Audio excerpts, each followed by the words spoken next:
Hello, everyone. Peter Giannatos here with International Master John Bartholomew. Hey, guys. Fresh off his win against Alexander Kalikshteyn here in the 7th round of the IM Norm Invitational. And John, why don't you go ahead and walk us through this very important game? Yeah, so this game was key because I was on +2 heading into today. I drew this morning as black against Magesh Panchanathon in a complicated game where I was better for most of the second half of the game, but it got complex and mutual time pressure, and I wasn't able to pull out the win. So I knew I really needed to press here with white, needing 2.5 out of 3. So I opened with d4, and we had a Grunfeld, which was a big surprise because in my brief preparation for this game, I didn't see any Grunfeld games of his. I saw he was playing the King's Indian, but never the Grunfeld, so maybe he was trying to surprise me. I played bishop g5. And he plays knight e4. This is the main move. He did think for quite a while in the opening, so I had a feeling he wasn't comfortable with this line. Maybe he's just recently adopted this variation, put it into his repertoire, and doesn't quite know the ins and outs. So here, get the trade of the knights, and now this is the critical variation, black capturing on c4, e3, bishop e6, bishop e2, bishop g7. So these moves are all normal, but I was already up quite a bit of time on the clock, which was nice. And I hadn't looked at this variation anytime recently, but I did know some of the main ideas, and that proved to be beneficial coming up because of the time situation and just what transpired over the board. So knight h3, which is an ugly looking move, knight to the rim, and does allow black to double isolate my pawns. But after this happens, I'm threatening to win the pawn back on c4. And in the resulting middle game, even though black has a better pawn structure than I do, the pair of bishops can operate pretty effectively here. And black, in some cases, is lagging in development a bit. It's hard to figure out what to do with his knight. He doesn't have a great deal of pawn play. Even though his structure is nice, there's not like an effective break, and any pawn break might just open the position more for my bishops. So I figured that this would be a good position to try to play for a win. So queen d7, now I played bishop g4.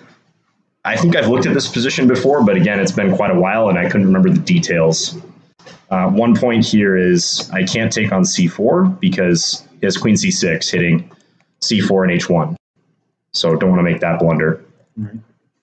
I was thinking about a couple different moves here. I was thinking about just castling and letting him take on h3 and then playing bishop g3 because this pawn on c7 would be attacked. This would be a threat. But at the end of the day, I just decided to make a pretty safe move, force him to play e6, and now put the bishop on f3. And I never have to worry about queen takes pawn on h3. I'm taking aim against his pawn on b7. And one line that I calculated here was if he plays c6, I can just play queen e2. And I think I'll win the pawn back favorably because b5 is the only way to try to hold the pawn, and now a4 is timely for white. And he doesn't have a6 because after takes, this rook is in trouble on both the file and the diagonal. Can't capture either way. So I think he made a good decision after bishop f3. He played knight c6, queen a4, hitting the pawn on c4. He castles and just lets me take the pawn. And now here, I was expecting him to play rook b8 in preparation for knight a5, followed by b6 to try to stabilize the queen side. So let's say I castle, knight a5, queen b4, b6. And I like white slightly, but black has a solid position. It's going to be a battle from here. Instead, though, he played e5, which I was happy to see because even though it does make some sense for black to try to attack and open the position while I have yet to castle, I think the open lines that this move may give white in the future should benefit me more than him. Right. So I just played bishop g2 because he was hitting my pawn on h3 again. He played knight a5 now. If he plays the capture on d4, I can take with the c pawn, and I gotta believe this is in white's favor. Even if I'm not immediately threatening anything, I'm just gonna castle, probably bring my rooks to b1, c1. Yeah. Lots of pressure on the queen side. The light square bishop. Yeah, the light square bishop's a monster for white. The double h pawns are the only cosmetic defect, but everything else is in white's favor. So he plays knight a5. I play queen b4, hitting his knight, and now b6. So he offers me the exchange. He's letting me play bishop takes a8 if I want. And I thought briefly about that, but I think not only does he get a pawn for the exchange, so after takes, he might even be able to play queen takes h3 right away here, but let's just say he plays rook takes. I can't defend this pawn. And my light square bishop was such a good piece, I would have felt, I don't know, like I was giving him something to work with here if I'd made this trade. Like now it feels like white has to defend for a while. Black will have very good positional strategic play. Maybe even some endgames are good for black.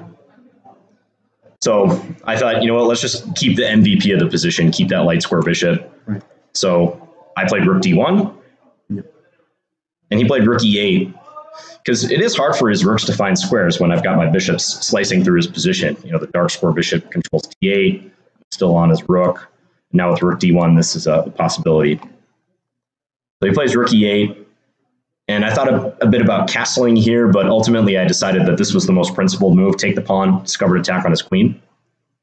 He plays queen f5. For some reason here I was expecting queen e6 more than queen f5, because queen e6, he's hitting this pawn 3 times, and he's also hitting a2. I thought he might try to nab this pawn. I was planning on playing f4, and maybe he didn't go for this line because as he tried in the game, f6, looking to break open the position when I'm still a bit awkwardly placed and underdeveloped, just doesn't work because of bishop d5. Yeah. So that's probably why he chose queen f5, but maybe black can think about going pawn hunting here. Although actually, does bishop d5 just trap his queen? Looks like it, actually. I think when I was calculating this position, I looked at only castles, which should also be good for white, but yeah, bishop d5 is winning on the spot. We'll go with that. Queen c2, yes, you're right. Yes, queen c2.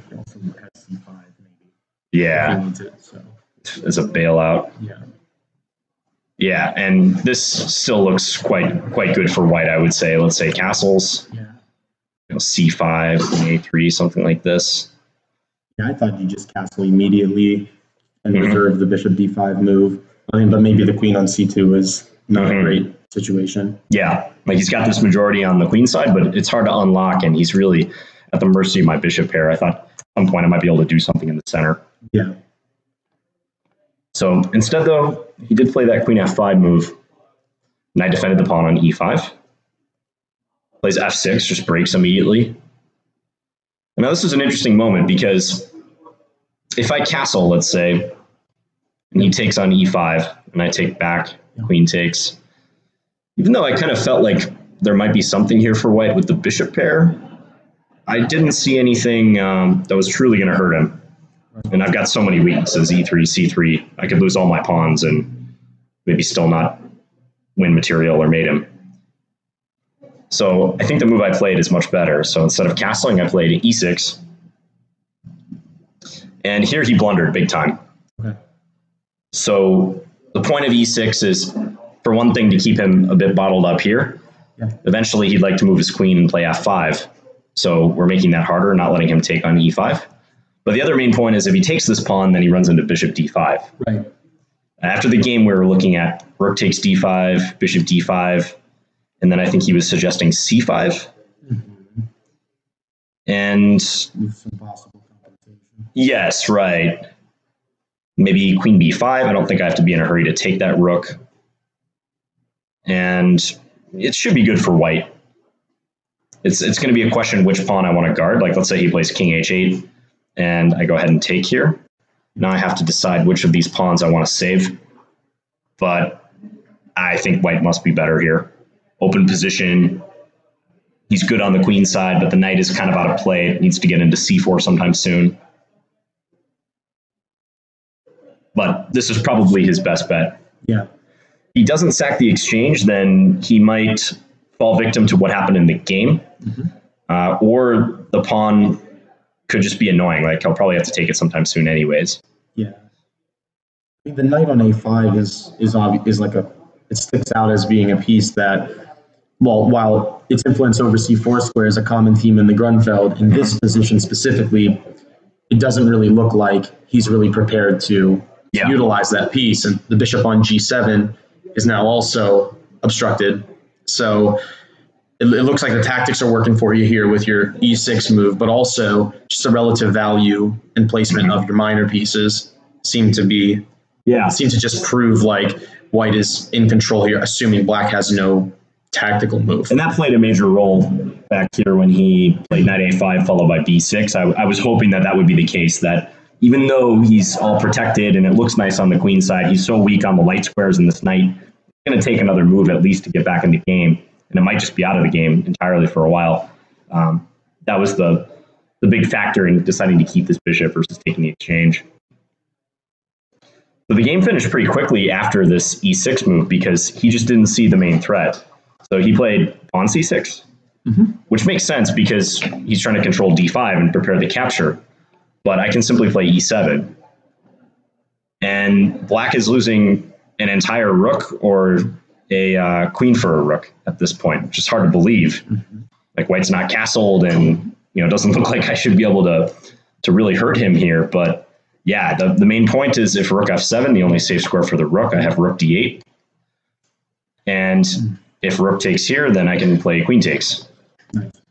And he's got a couple checks, but I'll easily escape these. Just tied on g3.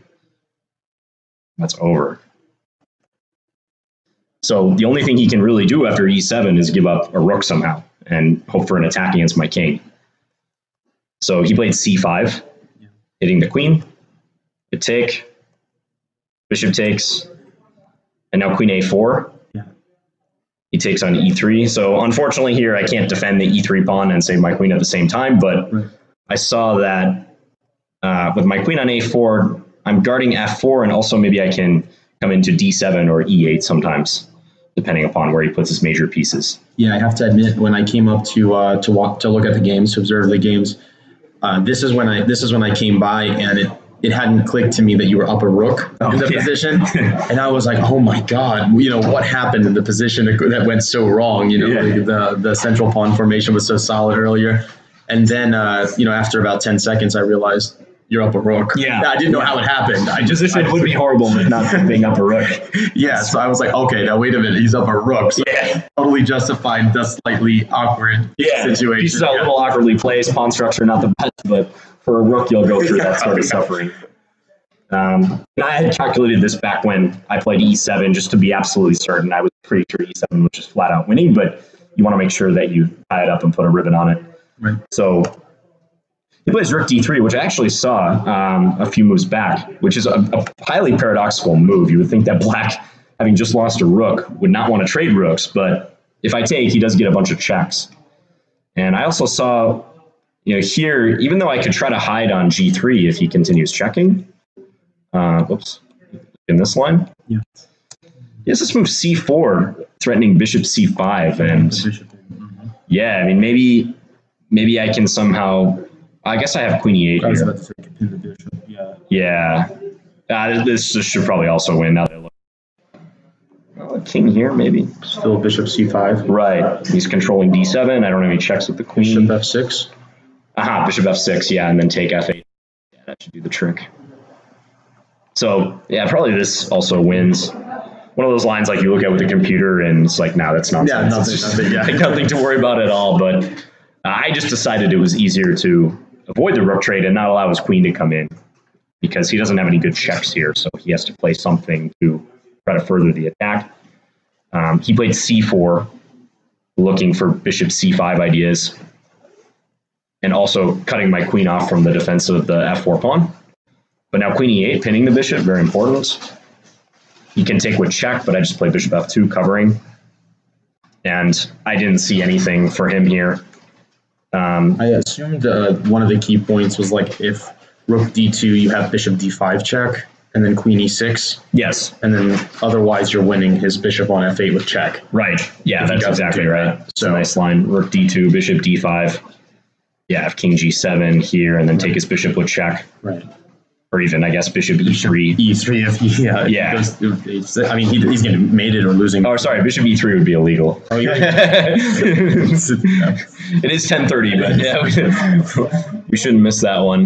But yeah, queen takes f8, and that should be game over. Not exactly.